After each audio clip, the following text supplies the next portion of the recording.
Hello, dear friends of Le Salon de la Musique. It's Francesco Comito here. Today we have a special guest, an extraordinary musician, an incredible pianist who played hundreds of concerts over the globe during his long career.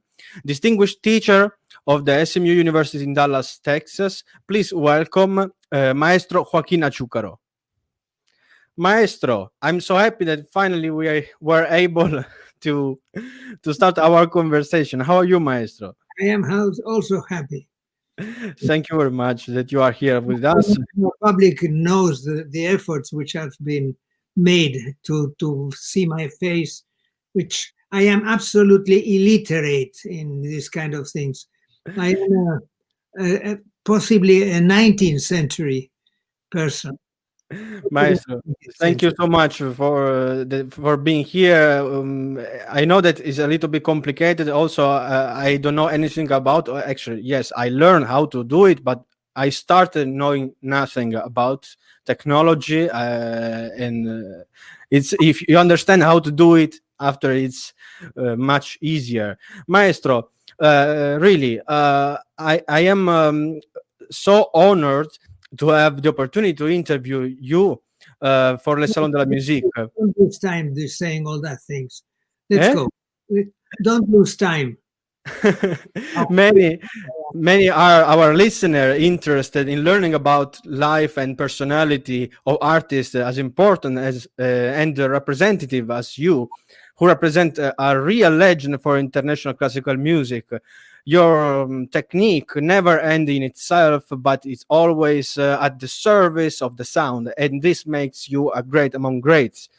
And I would dare to say that there is a work of identification between you and the instrument, which comes alive, takes strength and breath.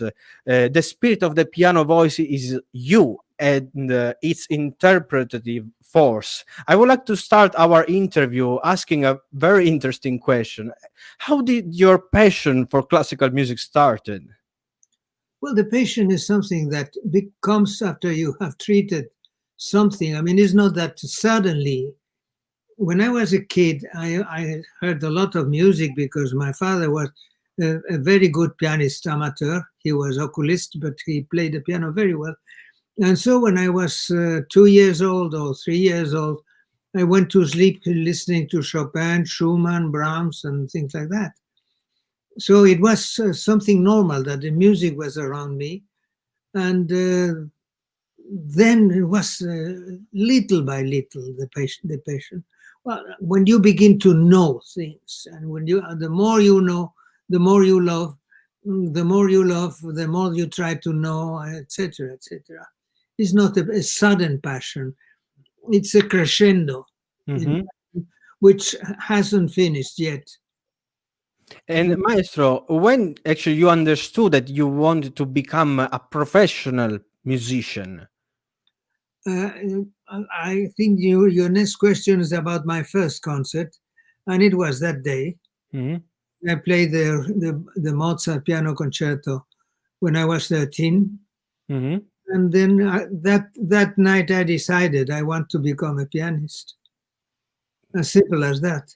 Well, then of course, when you decide to become a pianist, you don't have an idea what you have to work, what you have to suffer, and what you have to toil, and what you have to, goodness me, I mean, but if you like it and if you want it, then here I am still playing the piano.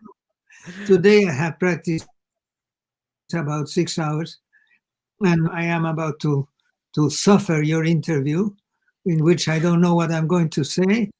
And but let's talk, Maestro. So you were talking about your first concert, but what do you remember of your first concert? Can you tell us something about your feelings, your emotions during that moment? Very simple.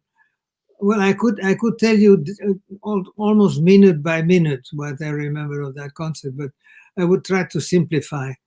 I was studying in a school, and that afternoon it was. Let me start. was the 50th anniversary of the Philharmonic Society of Bilbao. 50 years before, my great uncle had played the D minor Mozart Concerto, but my great uncle was already rather old and out of practice.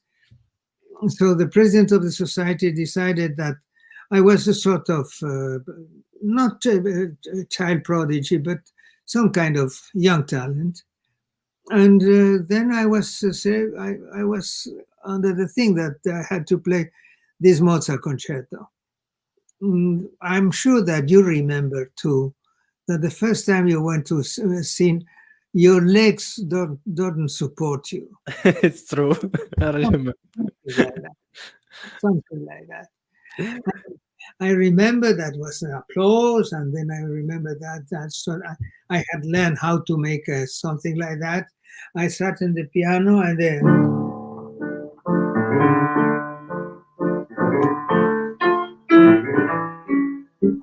I say, well, ale ayacta est. There is no possibility to stop. We have to play. I finished at the same time with the orchestra. I don't know what else came, but I think it was a nice thing, and of course the public went wild. I mean, I was a young child, and so, and I said, well, okay, that's what I want to do. Fantastic. Maestro, I want to ask you, who inspired in your career? Can you tell us if there is some, I don't know, some of your teachers or some, I don't know. Yes, all of us have had our idols. Mm-hmm. And in my time, of course, it was very difficult to think how was the world and how was Spain in 1946. I mean, the only music you could hear was by radio, which you could sort of identify if it was the 9th Beethoven Symphony among thunders and statics and noises and so on. And the other way was to have some recordings, not many. And I had the record of the D minor concerto. Then I had a few recordings by Rubinstein, and then I have some by Rachmaninoff, but not many. Excuse me. Bless you. It's not coronavirus. Bless you. So I mean, that was it. I mean, I was the Cortot recordings of Chopin studies, waltzes, ballades, Rubinstein, the Chopin concertos. And it was gradual. I mean, the more I was liking it more and more and wanted to do it. And so, but really, I mean, it has gone so fast. Mm-hmm. Then, well, I went to the conservatory. I did the piano career and ended with first prizes and things like that. And is there anyone who influenced your life as an artist? Many people influenced my life as an artist. You know, I have the luck of knowing Andres Segovia very well. Yeah. And he gave me very, very valuable advice about how to practice, about how to reserve energy. Another thing that influenced my passion, as we can say, was Rubinstein. And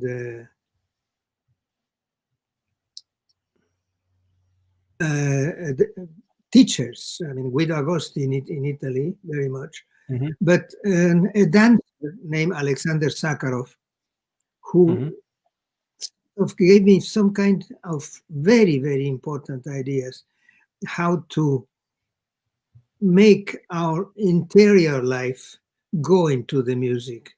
He said, each note is alive. He said, we must feel the music. We must feel the tempo. We must feel the movement with our inner energy. Maestro, here we have our first question for you. That is not the first, Francesco, is not the first. That's the fourth or fifth. No, the first question from our public. This is the first question that our public is asking to you. Oh, I see. So, Professor, how changed your practicing during your life? How changed my practice, my way of practicing? Yes, I think so. Antonia, please clarify your question. I think, yes, your way of practicing. Well, the first thing when you are a small child, you do those.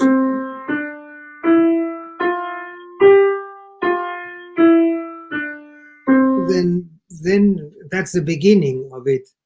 Then I must admit that probably I had some kind of facility, and so the little studies of the first course of piano I learned rather easily, but it was.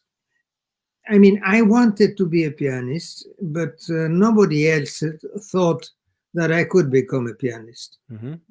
It was once I finished the school, when I was 17, that I told my family that I wanted to study piano, and so I went to Madrid, and then the things became more difficult.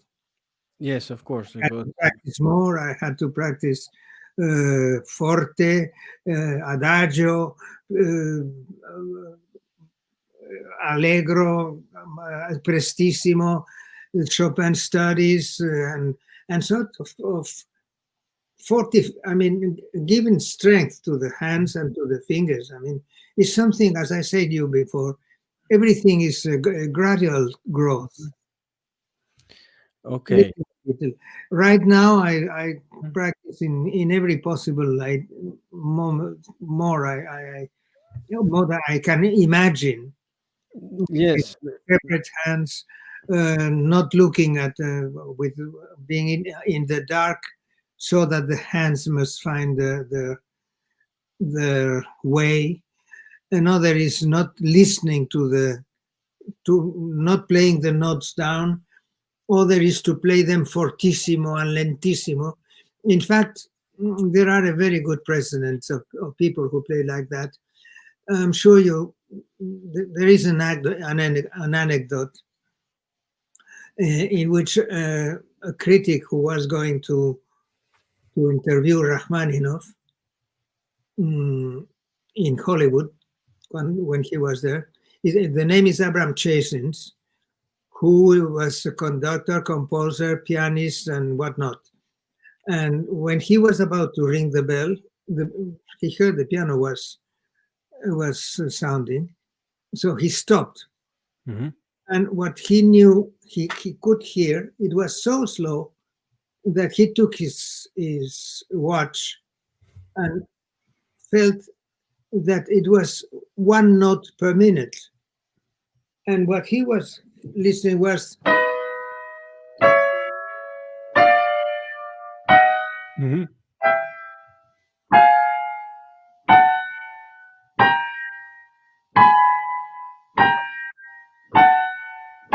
it took him quite a time to identify that Rachmaninoff was practicing the Chopin study in thirds. Opus 25, number 6. Yeah, but it was the William Capell also played that way, and Horowitz played that way. About Rubinstein, we don't know, because Rubinstein had such a facility and so such a force, and I mean, and I think it's good to play and to get each note into your system, into your brain. Maestro, thank you very much. We have here 2 more questions for you from the public. Diego from south of Chile is asking, what is your relation with Beethoven sonatas? You have studied all of them. Greetings from the south of Chile. No, I have read and played all of them, but studied, no. Not all of them, but quite a few. Mm-hmm. Of course, one learns a lot. And the thing is, the more you know, the more that Beethoven and not only Beethoven, all that those guys become greater. The more you know, the more you sort of go deep into their compositions. The more you admire them, the more incomprehensible looks how they could produce what they produce. It's incredible. Yes. In the case of Mozart, the case of Bach, the case of Beethoven and Chopin, Liszt, Ravel, Debussy, Schumann. It's so fantastic. Somehow, when you study a work for a long time, I feel that I am in conversation with the composer. And sometimes I tell, well, why did you write like that? But look, you could have put, and then I put my solution to the problem. But it's this kind of interaction. Yes. With the composer. This is actually what the artist should do. Whether Diego is happy with my answer, but it's the best I can say. Maestro, we have here another question for you from Adriana. She says, what is your greatest classical composer? What is your favorite composer?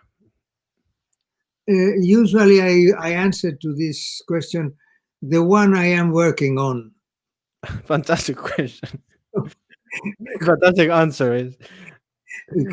But I mean, the thing is that in sport, there must be a champion. In art, there will never be a champion. I mean, if you think of Mozart, if you think of Bach, if you think of, the same names come on all the time. Beethoven, Rachmaninoff, Ravel, and so. May I take the time to read? Of course. About Mozart, what Busoni wrote the year in which the anniversary, the 150th anniversary of Mozart's birth, and Busoni, the aphorisms, one of them, the first one, up to now, Mozart is the most complete manifestation of musical gifts. Every genuine musician looks up to him, happy and disarmed. Isn't that fantastic? Yes, absolutely. Great. And his never clouded beauty his concerts. His sense of form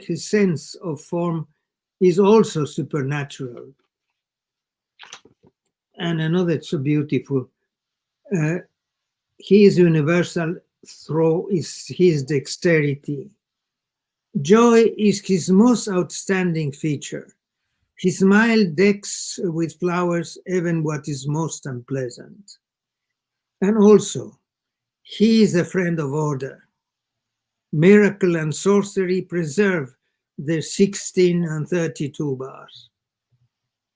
And then you can say of Chopin, you can say, we are so rich, the pianists. I mean, we have Chopin that nobody else has. It's true. It's true, Maestro. We are full of questions here for you, Maestro. Here there is Alex that is asking you, do you think that one should learn more about the life of the composer in order to understand deeper his music? Does it help you? Well, some time ago, I just thought that in the partitur they have put what they had to put, but then somehow I have said a moment ago that I am in conversation with the composer, and I think you need to know something more about the man, that just the notes that he has written, however beautiful they can be. But I think one would try to know what is more difficult to know. I mean, the inner life of the composer. Why Brahms writes like he writes, and why Chopin found the sonorities he found. Because, oh, well, I have a theory about that, that Chopin was not very fond of Beethoven. And I think that the reason could be that Beethoven was deaf. And to Beethoven, a chord of C minor was that. To Chopin had to be something like that. Because Chopin was tuberculous, and the tuberculous have an ear very sensible to high frequencies. Yes. And that's what I think that the sound of the piano of Chopin depends. And in Beethoven, it is very difficult to find this kind of sound. You find energy by the tones in Beethoven, but very seldom you feel that the sound is what captivates you. Is the drama, is the power, is the profundity of profound his sense of music. And another one, I mean, all the Impressionists, Debussy discovered some sounds that before him nobody had thought that were inside the piano. And the same as Ravel and same as Rachmaninoff, I would say. Fantastic. But then you go to Mozart, and his piano sounds beautiful. And then you go to Bach, and his organ sounded beautiful. His harpsichords sound beautiful. He didn't have a Steinway as I have here. Mm-hmm. But had he had a grand piano like ours, what would he have written? And Mozart, and we are in the world. I mean, I think it's almost an ecosystem in which we live. And, Maestro, here we have so many other questions. I will ask you a question that I will ask to you. So we continue with our interview, and after I will continue to read our friends of Le Salon de la Musique questions. I wanted to ask you, you were collaborating with the most prestigious orchestras and with the most famous conductors, singers, and other instrument players. Do you keep a particular memory, perhaps from the working process with one of these artists? well, not too long ago, I have a wonderful memory of Sir Simon Rattle. Mm-hmm. When I was about to record the Nights in the Gardens of Spain with the Berlin Philharmonic. And in fact, Rattle, for the first time he conducted the Berlin Philharmonic, is the DVD, which is on sale. I mean, it's on Amazon. And also, Zubin Mehta was the first time he conducted, and we did it in Los Angeles. But with both, I mean, I how could I say, being a Spaniard, I feel it. Apart from the musical part of it, the technical part, there is something that every Spaniard knows. And I remember in the case of Zubin, when we finished the first rehearsal with this big crescendo of the orchestra, he said, "But that's Wagner."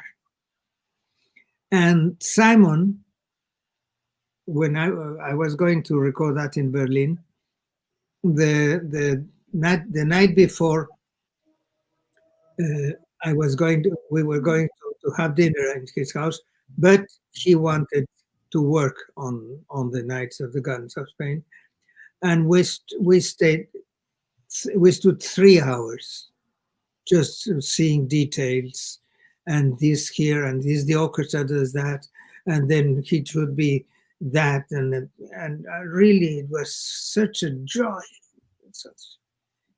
There are some other conductors that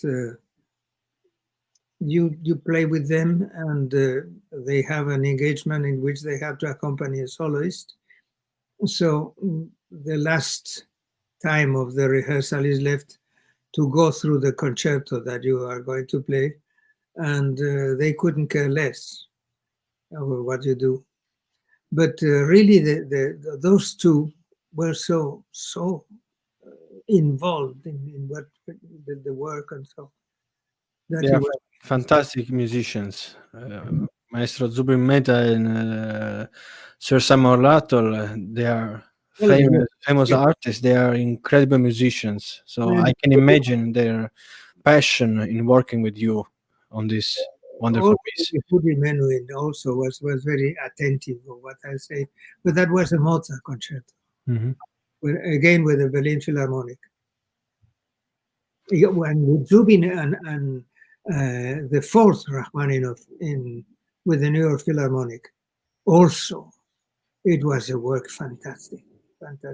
And I remember he said to me, how could I play? There is the middle section of the third movement, and he said, because there is a horn solo that breaks my heart. And I also said, and mine too. And if you can hear that, I'm sure today, if you can't hear everything and you can't get everything, possibly you can listen to the fourth Rachmaninoff with the New York Orchestra, the solo of the horn,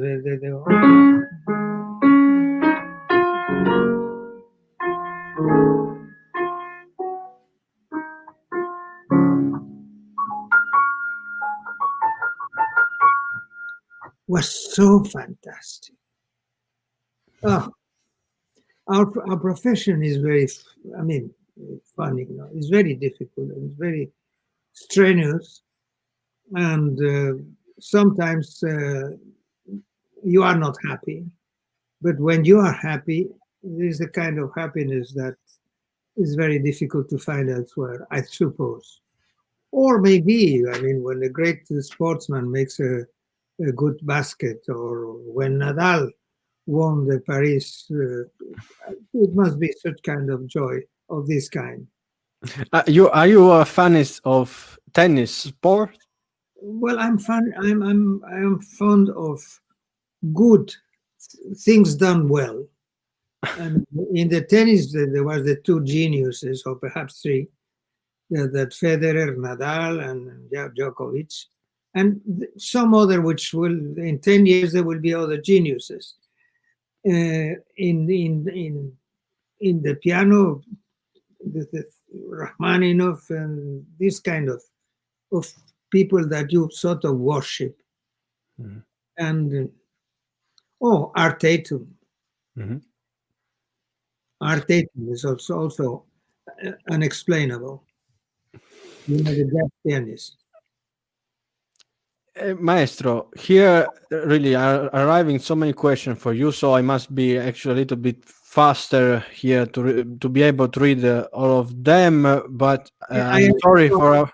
Or I am too long in my answers. Yeah, sorry. I am too long in my answers. Yes, one second. Just let me read here. We have Raul here that says hello to you. Raul Canosa. That is asking you a question. You are one of the few great artists that have achieved sounding success not only in your career but also as a teacher and in your personal life. Which of them has brought you the most satisfaction, and what is your secret to successfully balance the three? I have no secret. I don't know. could ask me that tomorrow when we have a lesson. Yes, this, but also our friends of Leçon de la Musique, they would like to know the answers. As a teacher, I like to persuade. I am not a dictator and say, do that like that, or no, don't do that. And so I try to explain my view. And so, and then as a pianist, I toil, I'll work. I am never or almost never happy. So when something goes fine, and then the happiness is tremendous. Okay, maestro. Here we have another question for you. Here, Eden is writing, dear maestro, it's possible perhaps to play for you online or take lesson. I am a pianist from Israel and studied in Tel Aviv Academy, and now isolated at home mostly. Thanks and greetings. I know, yes, now is difficult time for students, to travel, and it's really complicated. But if you want, dear Eden, you can write a message to the Salon de la Musique. We will send to Maestro Achúcarro. He will read it with. I would like to have time for that, but I mean, my students take my time, and my practice takes my time, and. But I mean, why he doesn't come to Dallas? Because maybe it's really complicated moment period now. In fact, for traveling. In fact, for me also to arrive in Dallas was really complicated. Okay, dear Eden, please write us a message, and we will try to answer you as soon as possible. Eden, for wanting to. I would very much like to. Well, perhaps our one day we will cross, and I'll know you, and if the occasion comes, I'll be delighted. Fantastic. Also here we have a question from Stefano Ruiz that asks, Maestro, do you think that your way of playing is related to a particular way of one of your teachers? I don't know. I mean, probably all my answers from now on will be I don't know, but I have the idea, and I always tried to be in the idea in the way of Rubinstein.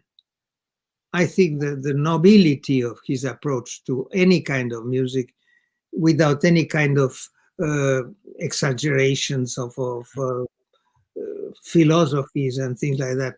The way that Rubinstein, to me, is something that I like that.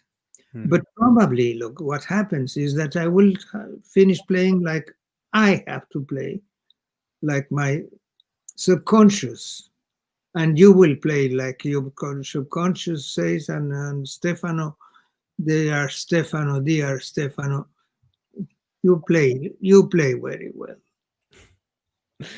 Okay, Maestro, let's continue with our interview. Now I want to ask you a question that I think is really interesting. Speaking about composers dear to you, such as Beethoven, Chopin, Falla, Ravel, Debussy, Scriabin, over time, has it ever happened to you to discover in any of these composers hidden aspects or details that had not emerged before, which gave you the satisfaction of being able to establish a new and a unique interpretation? Every time I take a work that I have played before, I find something that I haven't found. I remember a pause of a eighth note. I don't remember.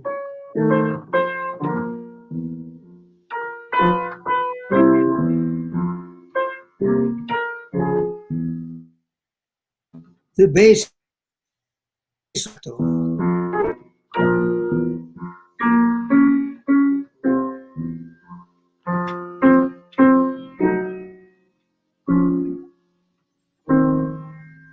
And there is a pause there.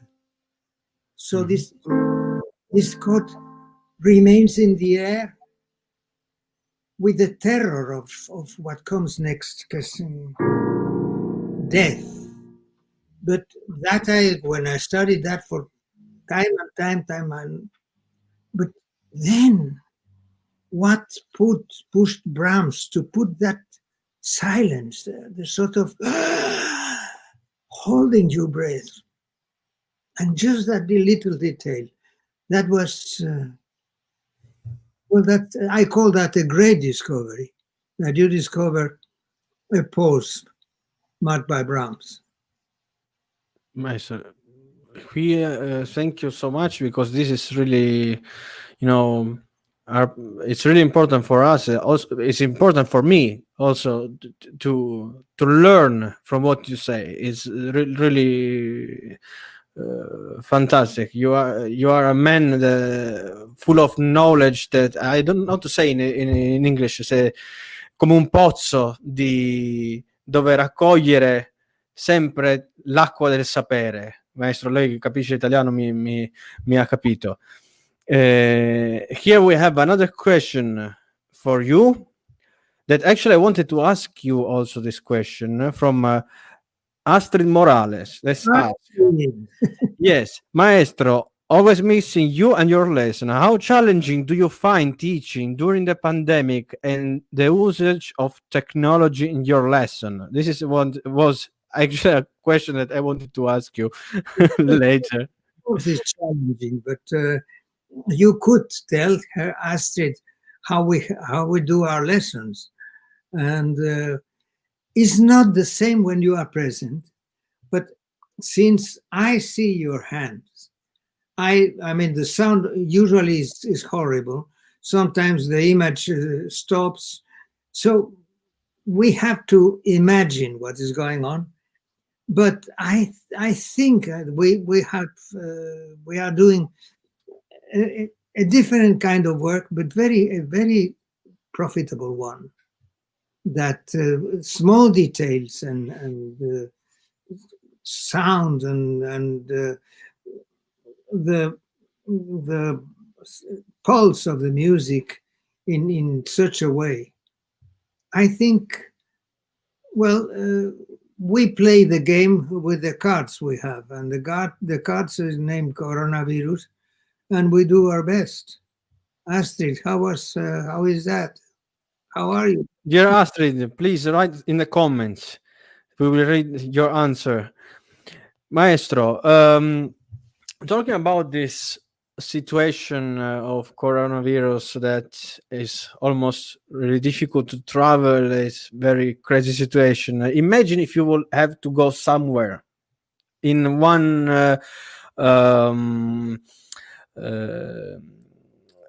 isolated place. The desert island question. In a desert island, for example. No? Desert island, usually, bringing with you a score, only one score. Which one would you bring with you, and why? Why should I bring a score when I should bring a lot of sardines, Yeah. and food, and I mean the scores, I have them in my head, my scores and the music. I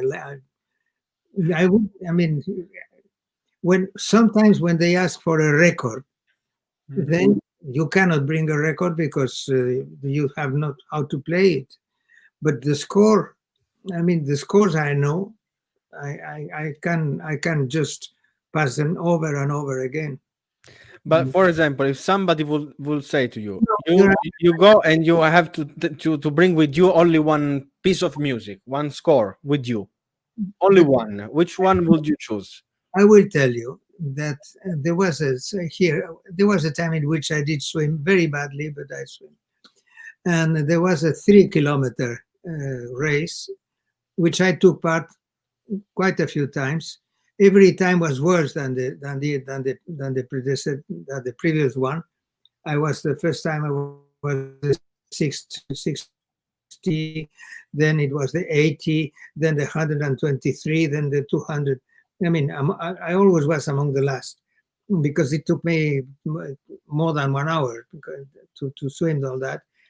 But all the time, the time to have the two Brahms concertos while I was swimming. So that could be one of the scores. But why did you bring the score if I can bring the music? What score would you bring, Francesco? Personally, I will bring with me absolutely Opus 118 by Brahms. Mm-hmm. This is the answer that I will give you now. Maybe in 10 minutes I will change my mind. I don't know. But now I will definitely answer you Brahms Opus 118. But well, I mean, again, I don't need to bring to the score because I play the Opus 118 and I have studied almost every detail of that. Okay, Maestro, here we have another question about from our dear Alex. What is your idea about different piano brands? Do you prefer one brand over the other for a certain repertoire? What would be your choice for Brahms, for example, or Beethoven? Well, you can I don't know, bluff a lot with that things, but as our life is, we have to play the piano that is in the theater, and that's why we have to practice in our piano, thinking how it's going to be to play in another piano. I am a Steinway artist, but I mean, there are some other makes of pianos, fabulous pianos. I mean, it's not, it's Steinway is colossal, but there are some other makes are. But what there have been pianists which bring their own piano, not anymore. I think it was Michelangeli, Benedetti Michelangeli, and Horowitz. But the same piano is different in a different hall. The acoustics are different. I see that Rachmaninoff saying that the acoustics is our cross. What we don't know what if the theater is dry or it's too reverberant, and the pedaling that you have so carefully studied here in this note, and so then. And again, I can tell you another story. It was with the Scottish National Orchestra, and it was, I think it was a Mozart concerto that we played in different places. And the first day it was terrible. The piano was sort of dry and dark, but I played the best I could. The second day it was glorious, the piano, and it was sort of pleasure to play Mozart, listening to how. And so I did to the orchestra manager. That's the piano. Another one we had yesterday.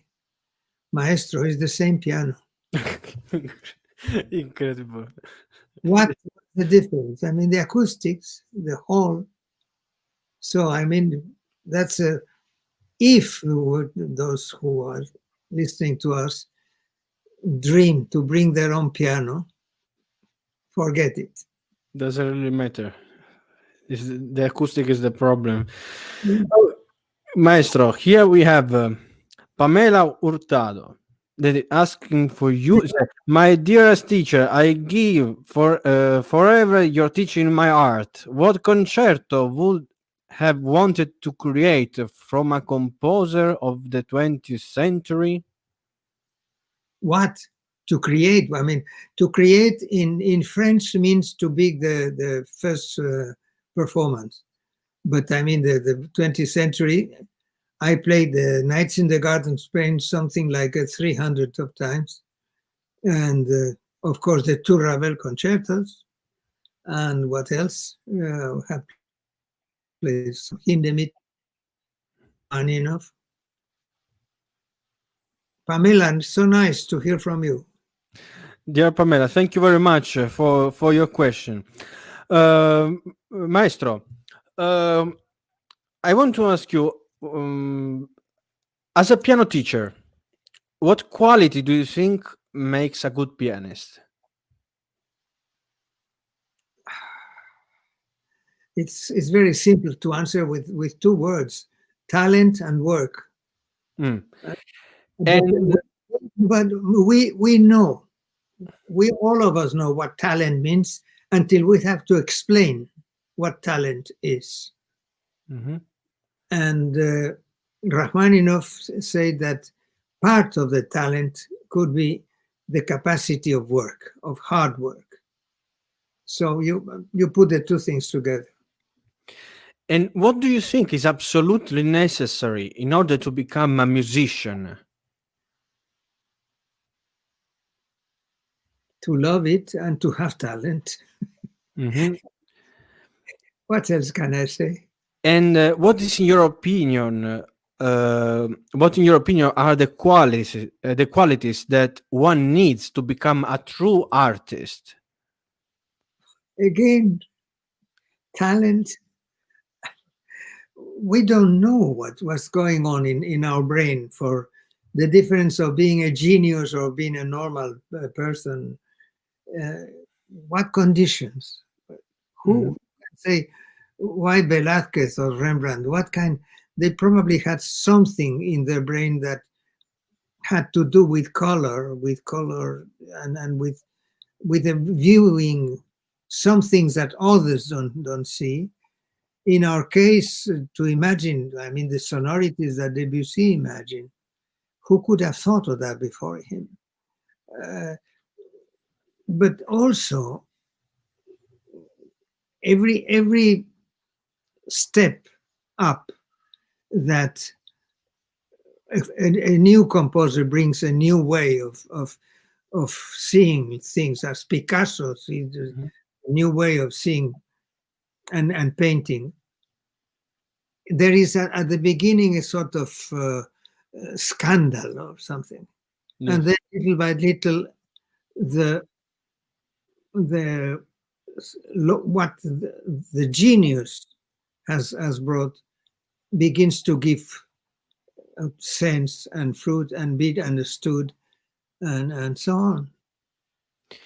But I think that the Debussy revolution was very, very interesting.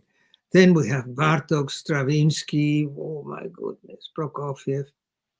Yes. And Maestro, talking about talent, talking about artists, I would like to ask you, in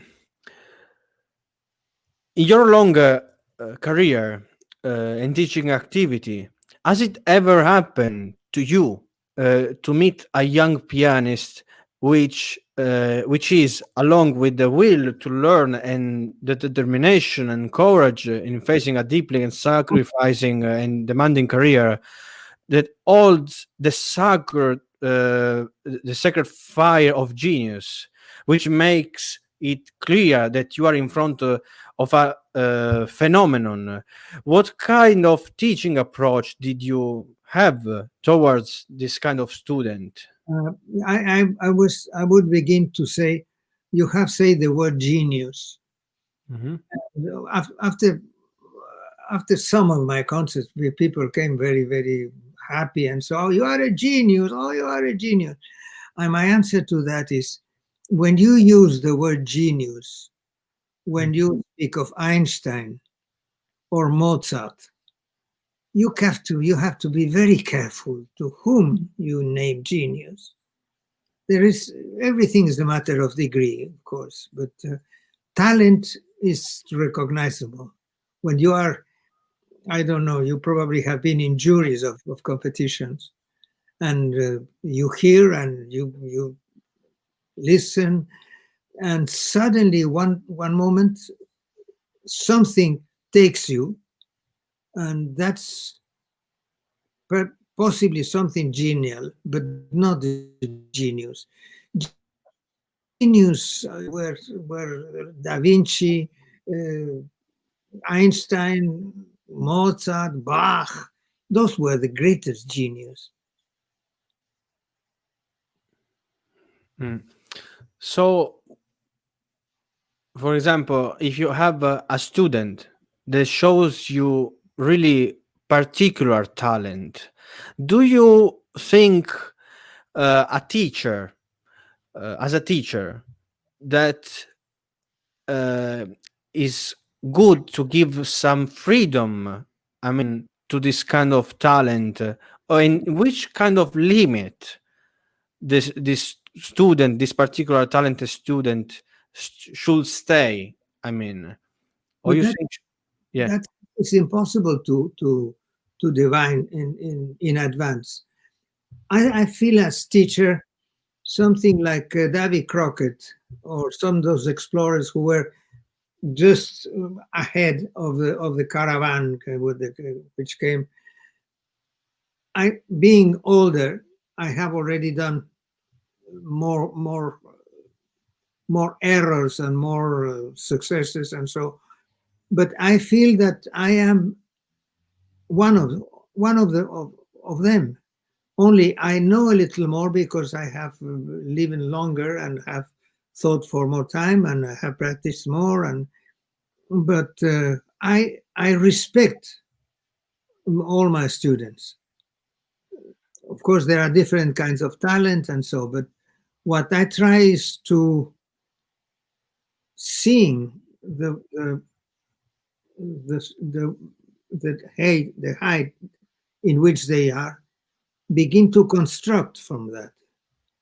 And so it depends the level of the talent which I have, the things I can say, or I have to go back to the other kind of exercises or other kind of understanding this piece or this other piece in which I have been thinking for many years.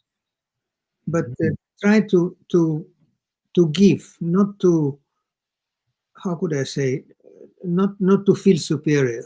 Mm-hmm. This is really good. I mean, this empathy that uh, is between the teacher and the student is fundamental. I think to always remember that we've been students, and that is a sort of collaboration in order to serve the music, that is an idea that stays that is bigger than us. I mean, is No, here we have, Maestro, two more questions from Rachid in, Bernard. in We have fact, Maestro, sorry, I interrupt you. in fact, um, any young pianist has some uh, high points and low points, and he or she Mhm.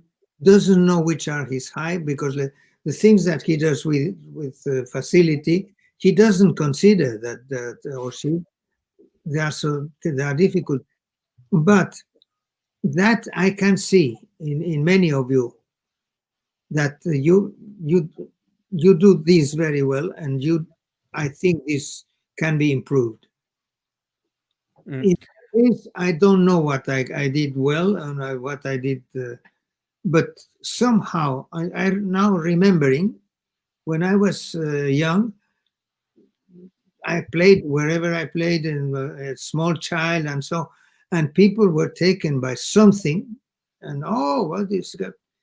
You, your questions are so difficult to answer in one word. Mhm. So, Rashid, what he wants, what do you think? Actually, it says, in which way do you think the life of musicians will change after this pandemic problem? This is a question really important. I try not to think, because I, I am not very optimistic. The world is undergoing probably the greatest change since the discovery of fire. Now, what is happening now? We have a virus.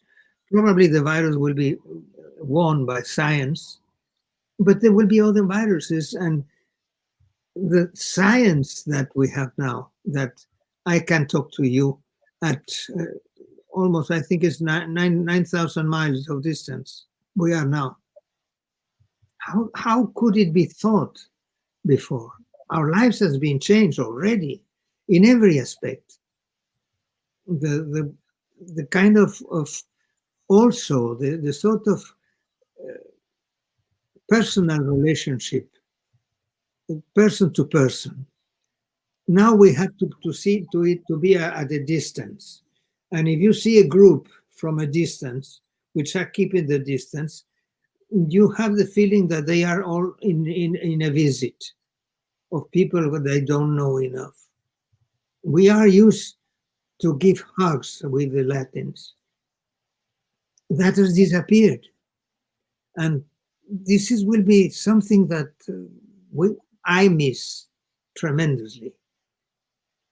I also miss the email, for instance. There is already a language which is evolving with the email, and it's to be as brief as possible and to say this. The way that the long letters that people used to write in the past century, that is disappear as well. And there is that it was a sort of human relation. You see the graphics of the letter you receive, and the graphology is probably the graphologist is a endangered species. There won't be students of graphology anymore because nobody writes. That's true. This kind and the coronavirus is sort of isolating the person.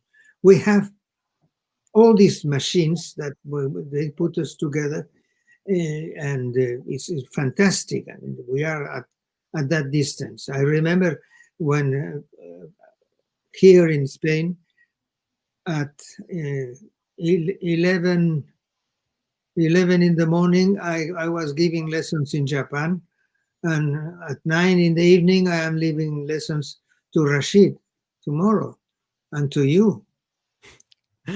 Maestro, here we have a question from Ivan that is asking you, what do you think about other types of art, like literature or painting? How important is it for you as a pianist and an artist? What are your favorite works of art? Oh, I mean, enormous amount of works of art. I think painting, theater, dance, poetry, philosophy. We should read all we could about that. But there is no time, unfortunately, because the amount of books that appear, either when there's this the books on science, books on theories, and books on, and now we have the fantastic reproductions of paintings that was a lot of time, was very difficult to have. So we can eat and digest all we can from that. It's so fantastic, the possibilities that we have now. Yes. Not just playing that sonata by Beethoven and only that, and being the piano all day, and so as much as we can. Nice. This is. We pianists, we have to practice, and it's a mixture of everything. What we like to do, what we must do, and to do the best we can. It's true, Maestro, and it's fundamental, I think, for especially nowadays for young students using internet. Now there are so many possibilities. I mean, to know and to listen to music, to other musicians, to see paintings, to read, to have all these sources of knowledge for free. It's really fantastic, the opportunity that we have now. This is positive aspect of internet. If you would like to hear all the recordings of the second Rachmaninoff concerto that you can hear today, it would take years. Probably we will die without having listened to all the recordings which are available now. In my time was, thank goodness, the one of Rachmaninoff and the one of Rubinstein. It was the third, it was Horowitz, and now you have thousands of them. Maestro, here we have another question for you from Marco Antonio, that is asking, dear Maestro, thank you so much for everything you have given to so many pianists in the world and to all the people who have had the privilege to hear you. What is your advice to keep your repertoire fresh, considering how big and challenging this is? Thank you so much, Marco. But I mean, let's not make gigantic things which are not gigantic. The privilege of hear me or the disgrace, even a concert. Let's take the thing simply. I mean, it's wonderful that I have people who love me so much as you do, but I don't consider myself so or genius. Well, certainly not. A good worker, yes, and just try.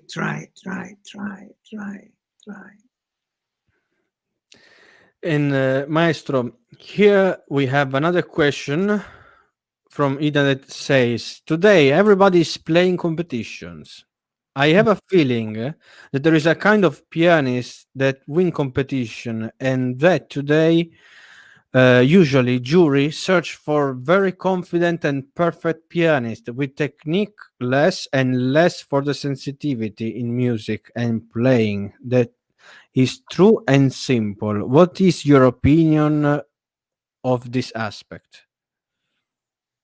Difficult to answer once again, because it's true. I mean, that you go to competitions, and in the whole competition, you hardly hear a wrong note.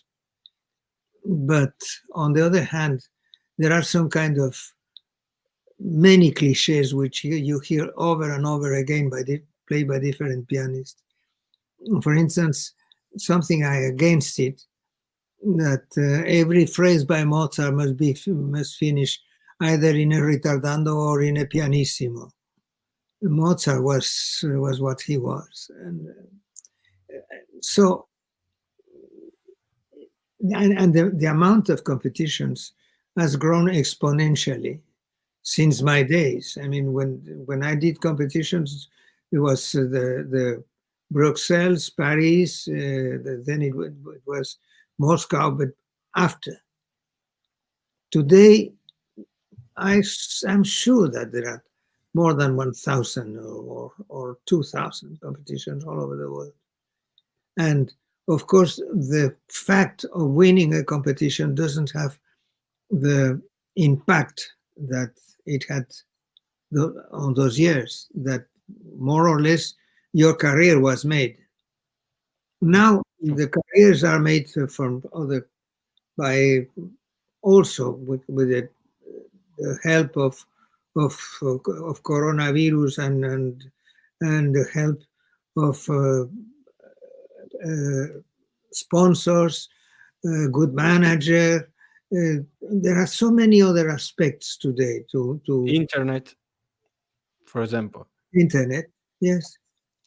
Yes, this is really true, Maestro, what you say. Nowadays is the moment of changings. It's not that nothing is already changed, but we are in the process of changings. And also this, I say to always say that if we don't, I'm talking about musicians, if we don't adapt ourselves to the new reality, it will be really difficult for us to continue to do what we do.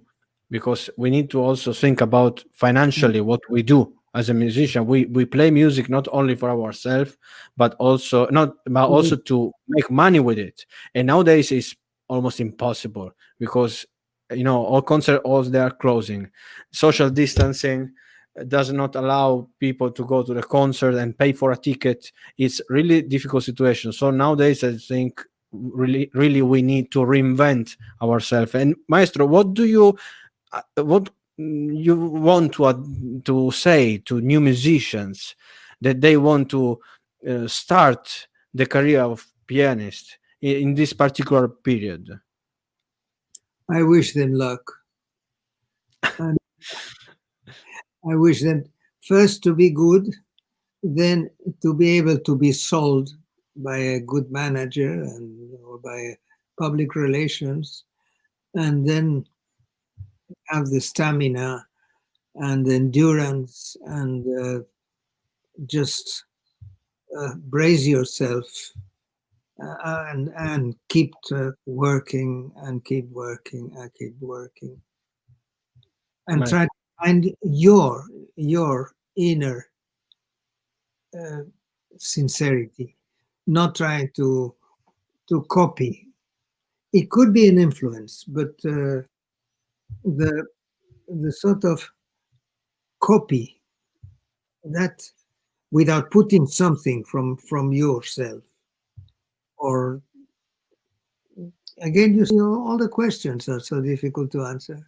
But this is really important what you say, that I can maybe say in one sentence, unique is better than the best. This is the thing, how to say, to develop your personality, to develop your soul, to put yourself in the music. This is, I think, also one thing that really helps you to be sold by a manager. I mean, to be presented by a manager, to present yourself to the public, to use internet and show your talent to the people. Now, thanks to internet, we reach thousands and thousands of people here in Le Salon de la Musique. So many friends here that are following us, and we gave the opportunity to many pianists to show their talent in online. And nowadays it's really important to develop the personality and not be like a standard pianist that plays all the notes. Okay, and nowadays is are changing. Maestro, here we have a very small question for you, and after 1 second, one question that I ask very often: what is more important, technique or emotion? In my opinion, is emotion. Sorry for my bad English. Don't worry, Ivan. This is really easy question, I think. Well, you have to express your emotion through a sort of technique. What we call technique is strength, octaves, speed, and all that. But the way of making a good ritardando or a good diminuendo or a good sound, beautiful, it requires a technique. It requires, in our case, the piano to be treated in a different way that when you are banging on it.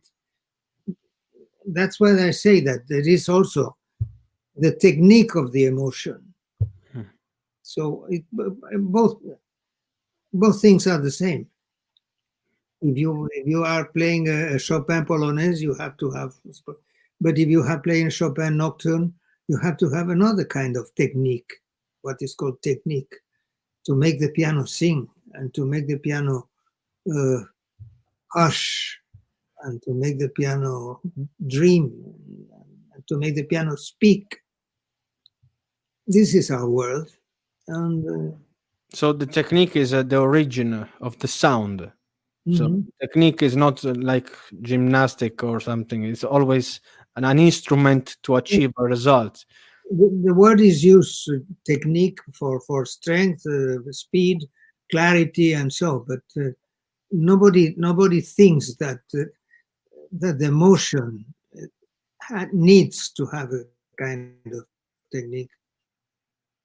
that when you put the pedal, depending on how and when and in what chord, the piano has a different sound. The piano is capable of an infinite number of different sounds. And the more of this kind of differences of sound we can identify and sort of classify is what gives us this sort of internal growth that with this kind of technique we can sort of attack the next piece that we are studying. Maestro, thank you so much for your answers, and thank you so much for being here with our friends of Le Salon de la Musique. Thanks to our friends here that they wrote so many questions. I'm sorry I could not read all of them. I hope that Maestro Achúcarro will be so kind to have another interview in the future, so to have another conversation with you, your friends. Say the same things as today. That's talent and work. This is the most important, hard work, because I think that talent is only a gift from the God for people who believe, but hard work is only up to you. So this is really interesting. What talent means, but we all know what work means. We know what hard work means. Work. We know what to work means. Yes. And that's that. Talent, we don't know what is. Talent is a gift from Maestro. Here we have Pamela, Ivan, Raul, Rachid. They say hello to you. Thank you very much, guys, for being here, and thank you, Maestro. Thank you so much for being here with Le Salon de la Musique. I hope that soon we will have another opportunity to have another wonderful conversation with you, talking about, for example, composer in particular, or some other interesting topic. Thank you very much, Maestro. Thank you to all of you. Have a good night. Also, Dr. Pamela Miopoulos is here, and we say hello to her. She's fantastic musician. How are you? Dr. Paul. I mean, good to see you, but no, good to see your image, because I doubt whether Gerald Trump would permit me to go to the United States. I hope he will, but... Also, we have Anna Burkina here. She says, thank you for the interview. We have so many people here.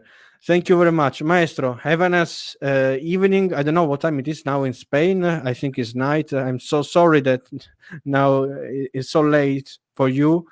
And thank you so much. Thank you to everybody. Buenas noches. In Spain, it's time for dinner now. It's time for dinner. What time is it now in Spain? Now here is 4 p.m., almost 5 p.m. Yes, in Spain, usually you eat really late. Before the coronavirus in Madrid, if you would go to a restaurant at 9 o'clock, it was closed. It's the same in Italy, what we do in Italy. But here in United States, everywhere at 8 o'clock, everything is closed. Oh my God. At 8 o'clock, we are drinking aperitivo. Drink a glass of wine before dinner. Maestro, thank you so much again. Wine, I'm going to have some. Buenas noches. Buenas noches.